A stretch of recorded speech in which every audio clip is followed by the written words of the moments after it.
The Year Basement label started out selling majors 3-1.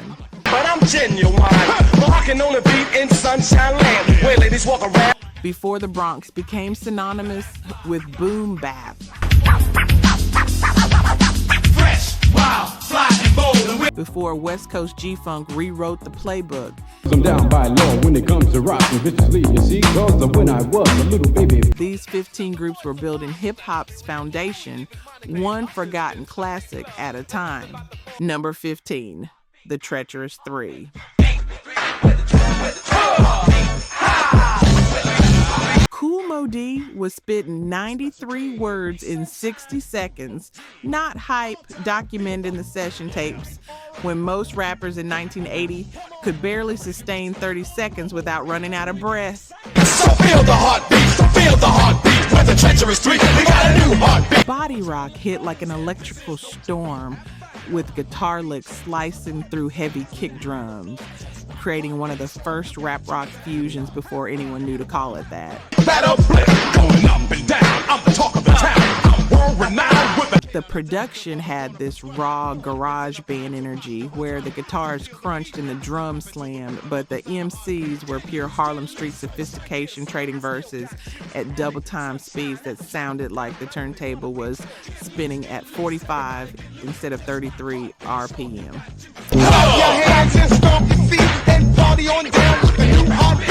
Remember Kool Moe Dee's legendary battle with Busy Bee Starsky at Harlem World in December 1981 literally created the template for every rap battle that followed.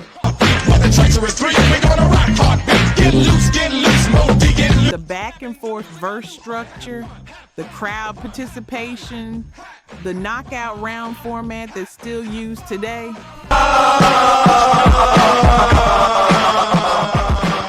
Special K, LA Sunshine, and Kool Moe Dee could trade flows at velocities that wouldn't become mainstream again until Bone Thugs emerged 15 years later with their rapid-fire Midwest style. They signed to Sugar Hill Records and dropped Feel the Heartbeat, one of the first hip-hop love songs ever recorded. Proving rap didn't need to be all braggadocio and battle rhymes. Feel the heartbeat with a Treacherous Three, we got a new heartbeat. This was basement party fuel that made every kid think they could be an MC if they just practiced enough, while they showed technical mastery through pure speed. Just rock heartbeat, show 'em you got juice. Have fun, have fun, have fun, have fun. The next group built something entirely different from scratch. Have fun, have fun, have fun. Number 14, the Cold Crush Brothers. Well, guess what makes you think so, cat? Because every time a DJ shouts, "Yes, yes, y'all," or commands the crowd to throw their hands up, you're hearing phrases the Cold Crush Brothers weaponized in South Bronx parks during 1979, turning simple call and response into hip-hop commandments. don't say please before they see rhymes and routines that we make up.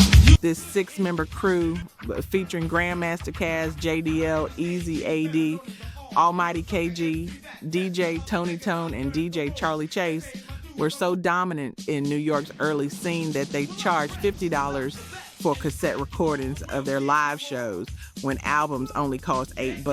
The look so good and I'm the Lord of rap. How fresh, so fresh back when I was young. And people paid it without hesitation because catching them live was like witnessing history.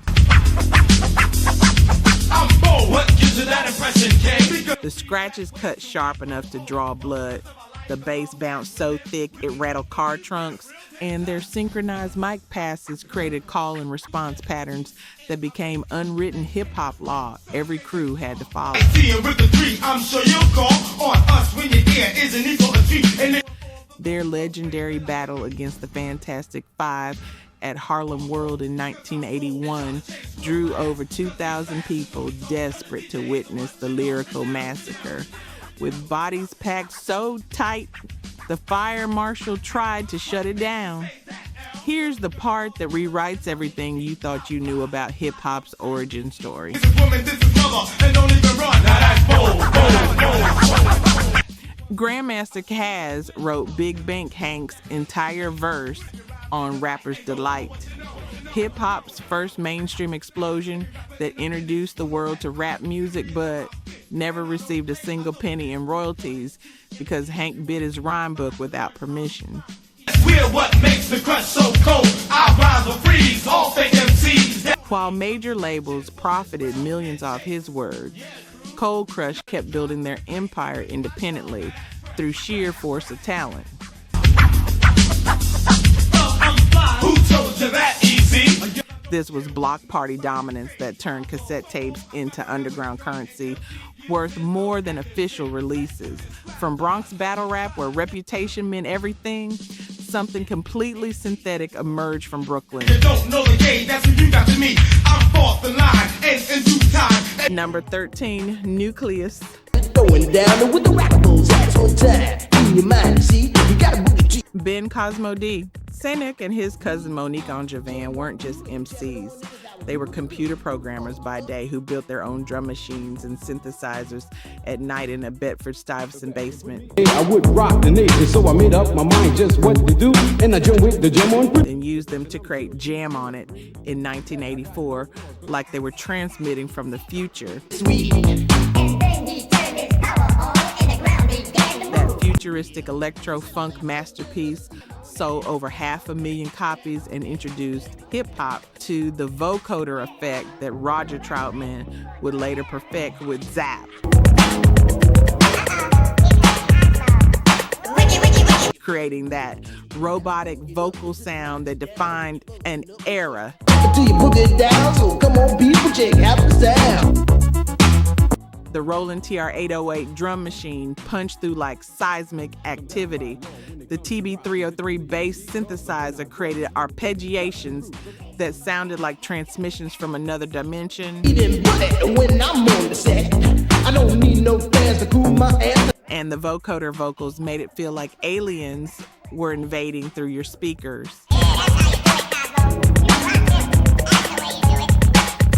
Their follow-up, Computer Age, predicted the digital revolution in hip-hop production 10 years before Pro Tools existed. Nigga, throw your hands up in the air, shake your booty and scream, oh yeah. Describing sampling technology and drum machine programming that most producers hadn't even imagined yet in their wildest studio dreams. Learned to rock like a Dolomite. Time went by on this God creation. I knew someday. They toured Europe 12 times when most American rap groups couldn't get a single booking overseas. With a 12-inch cut called Disco Kryptonite. French and German crowds were losing their minds to Brooklyn Electro, while American radio programmers still debated whether rap was even music or just a passing fad. Pass it around, come on, let's go to work. We got what'll make your body jerk. Their production techniques influenced everyone from Egyptian Lover's Los Angeles electro sound to Dr. Dre's early work with world-class Wreckin' Crew before he discovered gangster rap. He blew away every crew he faced until he reached our block. This was basement laboratory music that sounded like it came from 1994 instead of 1984, proving hip-hop could be futuristic. Just when he had pulled the crowd and swore he won the fight. We rock this. While they went cosmic and electronic, the next crew went raw and organic with live energy. Number 12, Fearless 4. And I'm very ambitious, so why, oh why do I live this way? These things called Mighty Mike C, Peso, Devastating Tito, and Crazy Eddie, along with DJ Master OC, dropped Rockin' It in 1982. It was kind of crazy, but I know as a fact that there's no way in the world I kiss my sister like that. But do And it sold over 200,000 copies independently before Elektra Records even offered them a major label deal. I go to work and school. My friends say I'm crazy to try so hard instead of being with my girl. Proving the streets wanted this Kraftwerk influenced electro-funk sound immediately.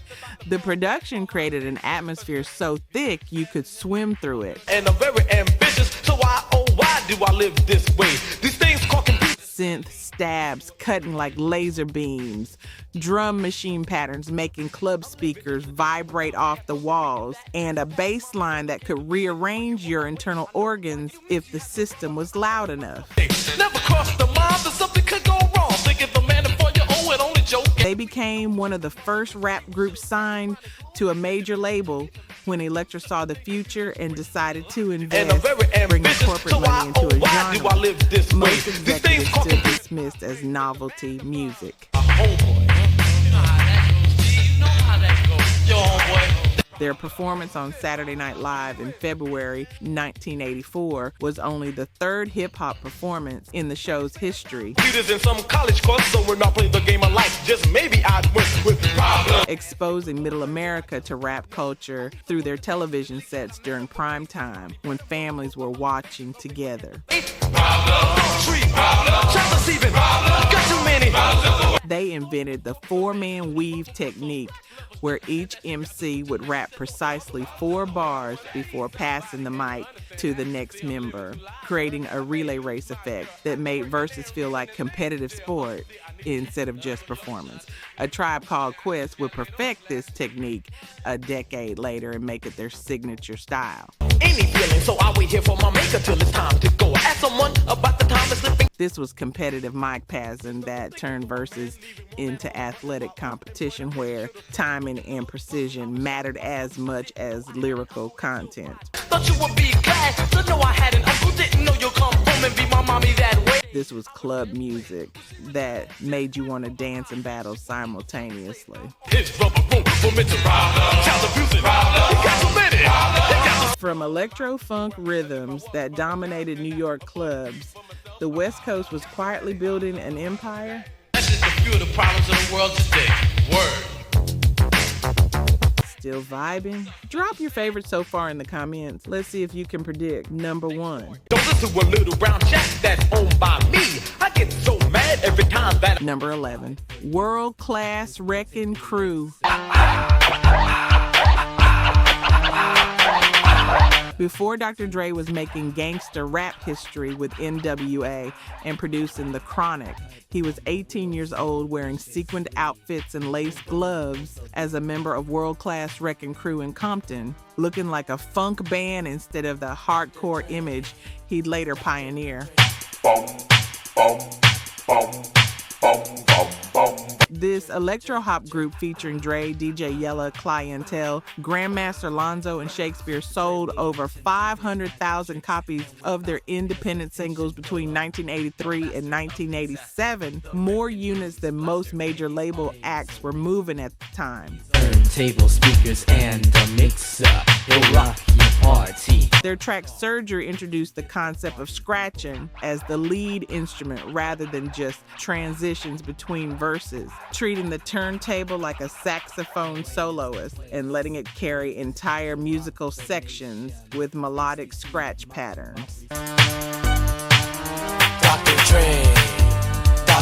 The drum machine snapped crisp and clean while the scratches built layers like orchestral horn sections, creating soundscape that influenced every turntablist from DJ Premier to DJ Shadow to Mixmaster Mike. Mix that no others can.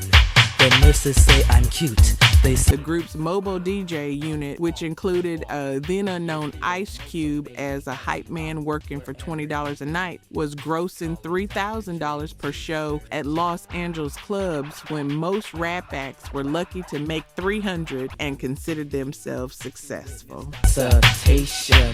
Come here, freak.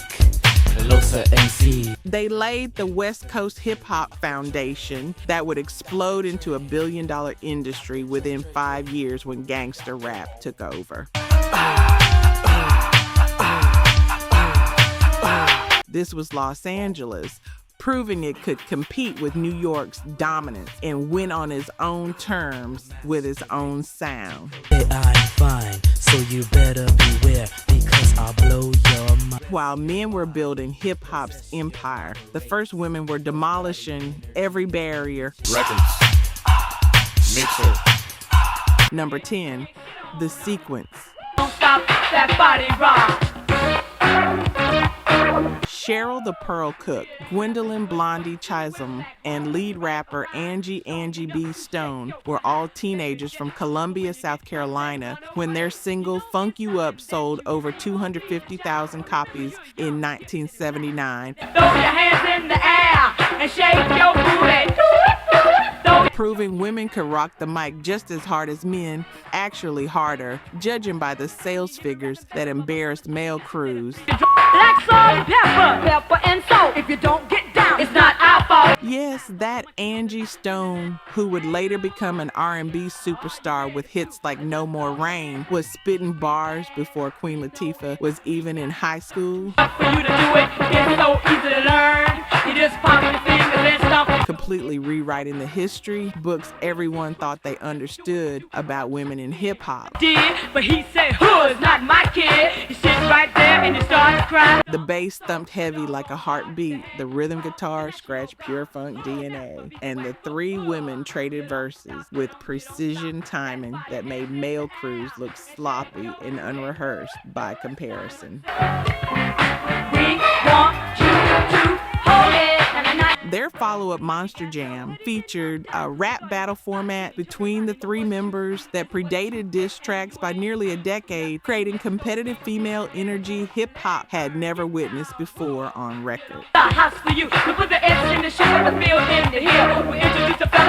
They toured with Parliament Funkadelic, opening for George Clinton's Mothership and holding their own in front of tens of thousands of funk fans, and opened doors for every female rapper who followed, from MC Lyte to Lauryn Hill to Nicki Minaj.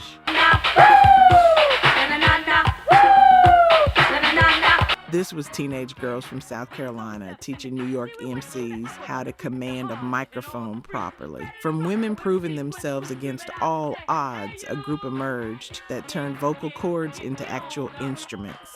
You don't stop that body rock. You don't stop, you don't. Number 9, Houdini. For having the upper hand, I was known as a stone cold ladies man. Jaleel Hutchins, Ecstasy, and DJ Grandmaster D created Magic's Wand in 1982, the first hip-hop song about hip-hop itself.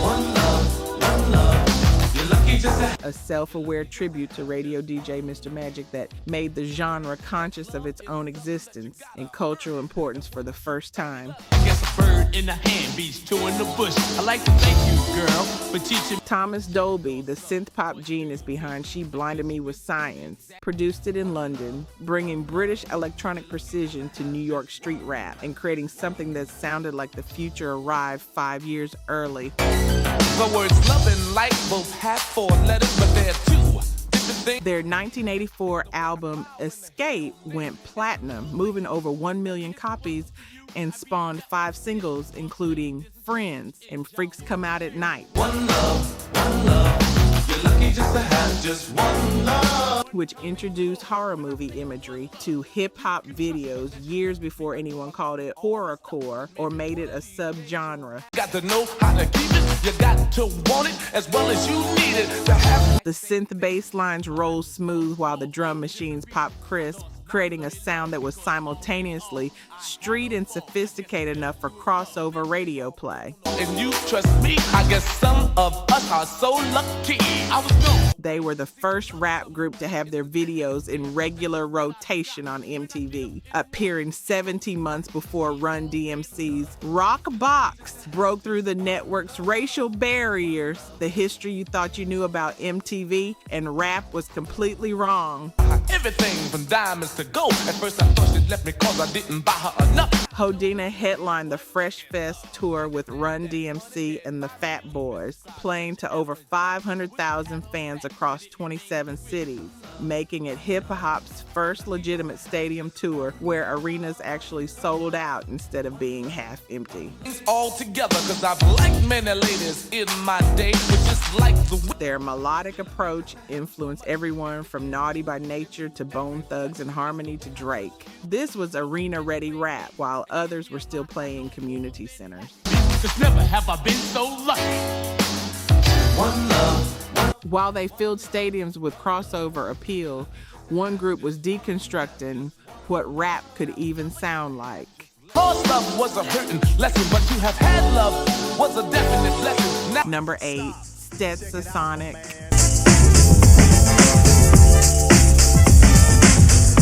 Calling themselves hip-hop's first live band, Stetsasonic revolutionized rap music by performing with real instruments instead of just 2 turntables and a microphone.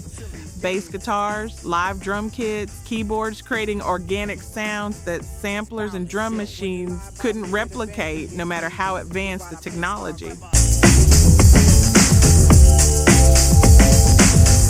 The group featuring Daddy-O, Delete, Fruckwin, Prince Paul, DBC, Bobby Simmons, and Wise created Sally in 1988. What you reap is what you sow. Talking all that jazz.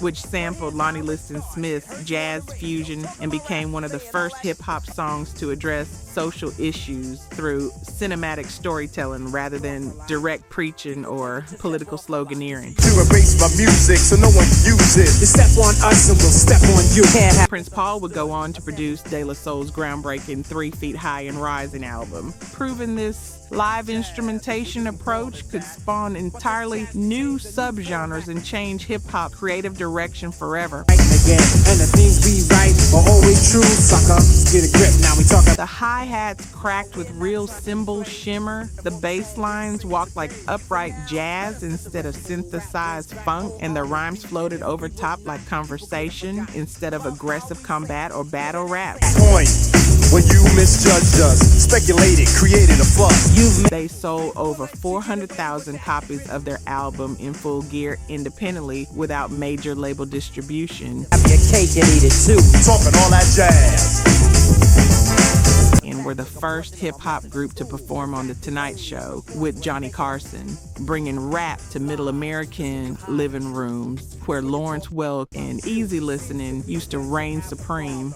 We want to make this perfectly clear. We're talented and strong and have no fear of those. Their live instrumentation approach paved the way for the Roots to become the most respected hip-hop band 20 years later.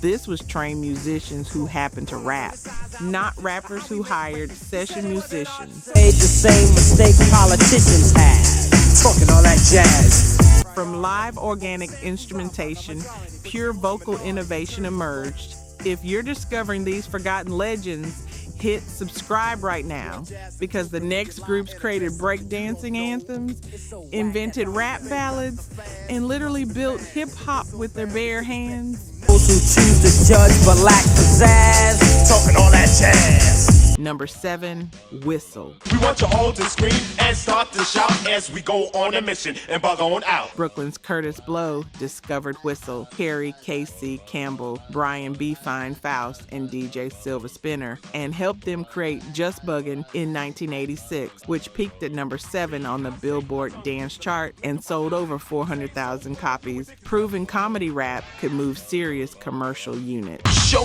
inseparable is what we be, jazz and eternal. They were the first rap act to sign a 7-figure deal with a major label when they joined Capitol Records in 1985, proving corporate America was finally taking hip-hop seriously with actual checkbooks instead of just hollow promises and experimental budgets. Party people's in the place, we want you all to see that we can be taken seriously. The production had this bouncy, playful energy where the samples popped bright, the drum machines kicked with precision, and the bass rolled smooth underneath, while the MCs cracked jokes over top. Lie like Peter Parker picked up his gold pen, put it on the back of sale, then proceeded. Their self-titled debut album went gold in 3 countries, including Japan and Germany, and they became the first hip-hop group to headline major venues in Japan, where crowds who didn't speak English were rapping every word phonetically because the rhythm was universal. We don't mean robbing, stealing, or mugging. In fact, don't take it seriously. We're only bugging. They invented the human turntable technique, where they would vocally recreate DJ scratches so precisely that actual DJs in the audience couldn't tell the difference between their mouths and real turntables. A skill that influenced everyone from Doug E. Fresh to Razzle of the Roots to contemporary beatboxers. And flunk. The production style mixed live instruments, with samples strategically, creating the hybrid sound that would dominate 1990s hip-hop, from A Tribe Called Quest to the Fugees. This was vocal acrobatics that made expensive samplers jealous of human talent. While they bent vocals into impossible shapes, the next group bent entire genres. Once we're here to prove through bugged out means that things aren't always what they seem. Number 6, Full Force. The six brothers from Brooklyn, Paul Anthony, B. Fine, Bowleg Lou, Baby Jerry, Shy Shy, and Kurt TT, were the unsung architects behind some of hip-hop and R&B's biggest 1980s hits, producing for Lisa Lisa and Cult Jam, UTFO, and James Brown, while maintaining their own recording career that produced 6 Billboard charting singles. They sold over 3 million records combined as artists and producers, creating the blueprint for the producer as artist model that Diddy, Dr. Dre, and Pharrell would dominate with decades later.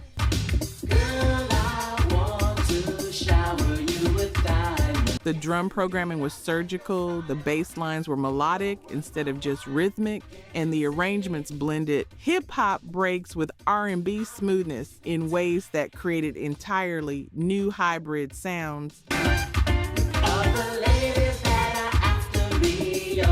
They wrote and produced I Wonder If I'd Take You Home for Lisa Lisa, which sold 2 million copies and defined the sound of 1985, and their own single, Alice, I Want You Just For Me, was sampled by over 50 artists, from Mary J. Blige to contemporary producers still mining its perfect drum break.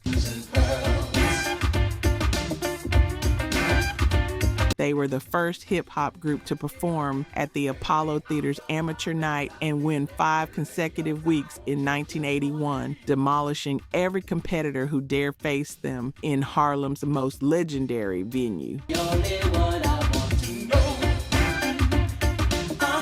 Their production on UTFO's Roxanne Roxanne sparked the legendary Roxanne Wars that produced over 100 answer records, creating hip-hop's first full-scale multi-artist beef. This was family business that ran the entire industry from the shadows.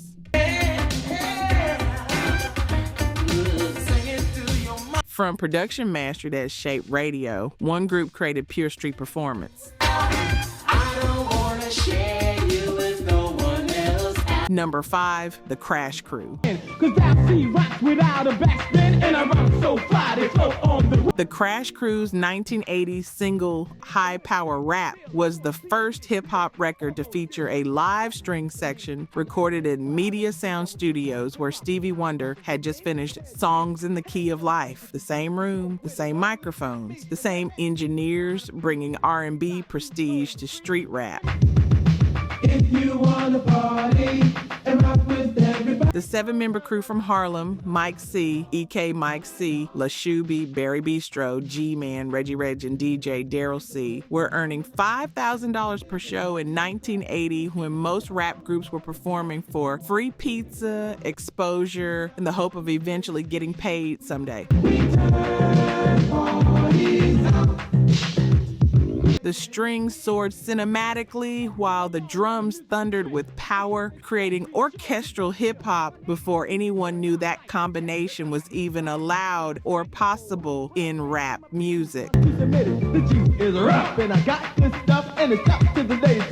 Their follow-up, Breaking Bells, sold 300,000 copies and introduced the concept of seasonal hip-hop records, proving rap could soundtrack specific moments and holidays instead of just being generic party music.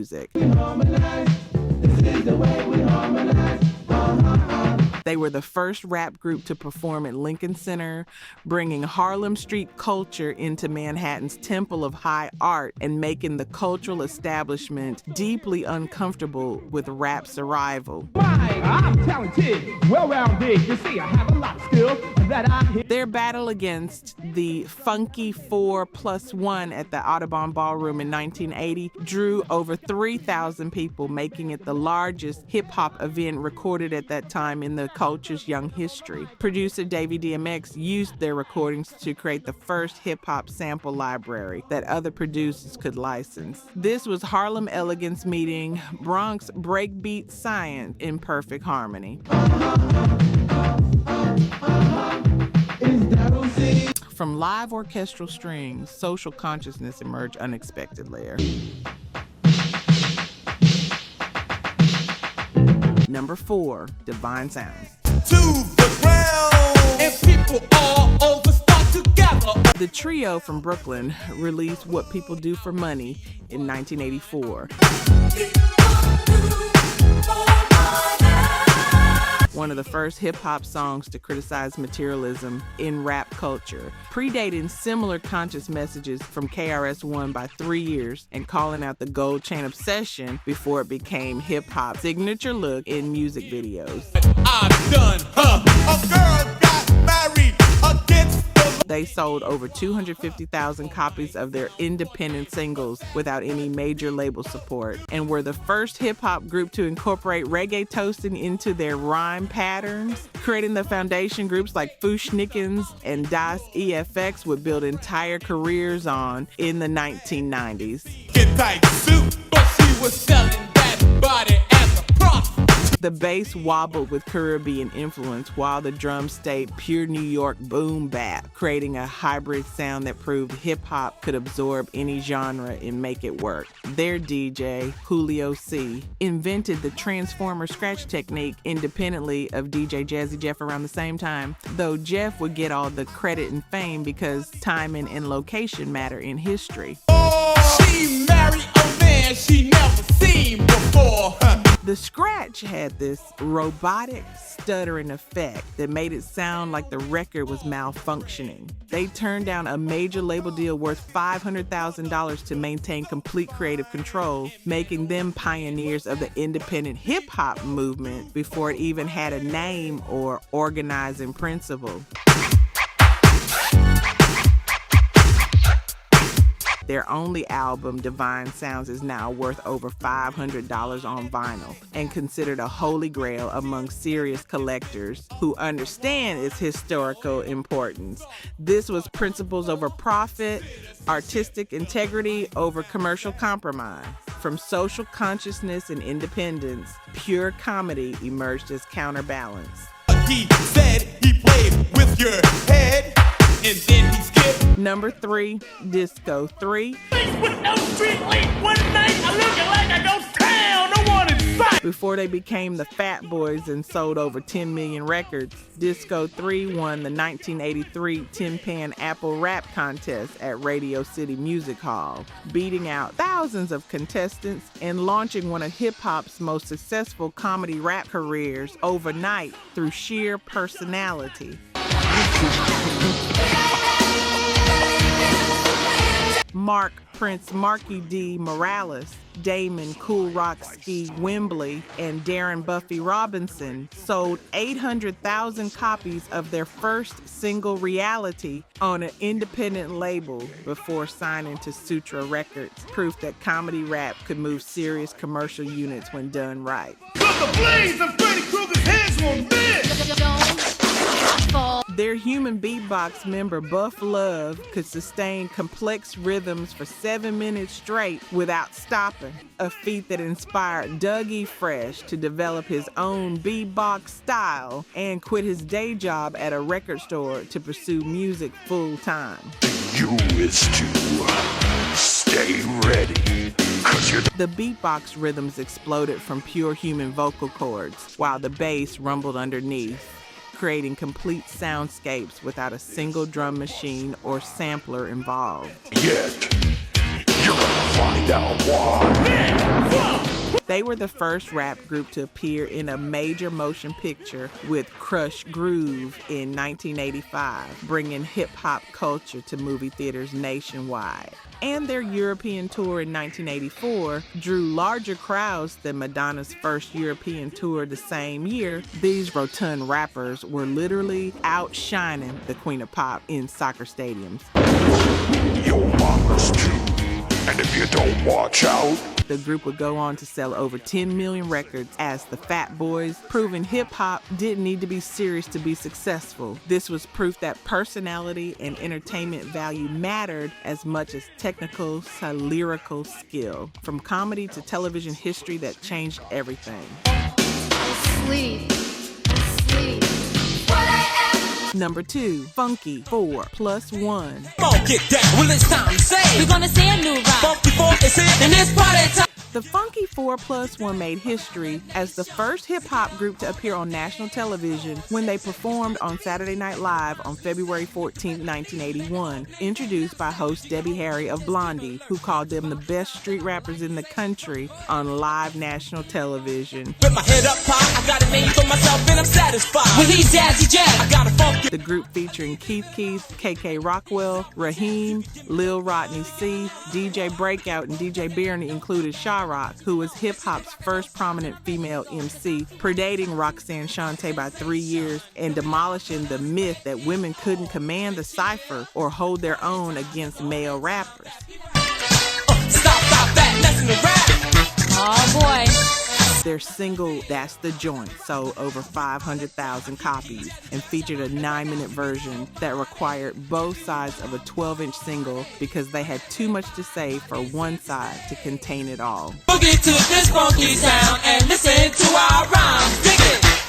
The bass line on this indie, played by session bassist Doug Wimbish, carried the entire rhythm while the hi-hats cracked sharp and precise, and the MCs traded verses with surgical precision that made it sound choreographed, even though it was pure freestyle energy and decades of street practice. People dance and celebrate and set aside some time so they can. Member Raheem would later join Grandmaster Flash in the Furious Five, but the group's influence on hip-hop's development was already permanently cemented by then. Say what? Yeah. They pioneered the echo chamber effect in hip-hop by recording in a basketball court instead of a traditional studio, creating the reverb sound that would become standard in 1980s hip-hop production. Is a sensation that we are gonna spread it all. This was Bronx innovation that literally changed how hip-hop records were engineered and mixed. But one group created the self-awareness that made all of this possible and gave hip-hop consciousness. New York City with the girl Shy Rock. I'm Jazzy Jazz, a DJ Breakout. Yeah, he's one of the best. Number 1, West Street Mob. The West Street Mob created Ooh Baby in 1981, which featured early auto-tune effects in hip-hop 20 years before T-Pain made it famous and turned it into a signature sound that defined an entire era of music. The group consisting of Joey Robinson Jr., Warren Moore, and Robert Wright were actually the sons and nephew of Sugar Hill Records owner Sylvia Robinson, making them hip-hop royalty who chose to forge their own path instead of riding nepotism and family connections to easy success. Well, let me hear you scream, make noise, be seen. Party people, let me hear you. The synthesizers swirl psychedelically while the drum machines punch with precision, creating futuristic soundscapes that prove Sugar Hill wasn't just about one sound or limited to the street funk style people expected. Let's dance. I know you got the beat, but let's dance.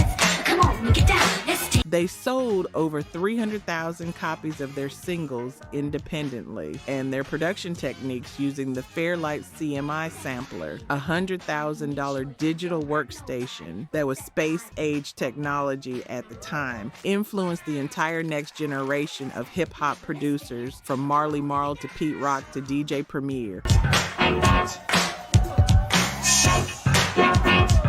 Their track Let's Dance was sampled by over 100 artists, including Kanye West and Just Blaze, becoming one of the most mined breaks in hip-hop history, even though most people don't know the original or can't name the group.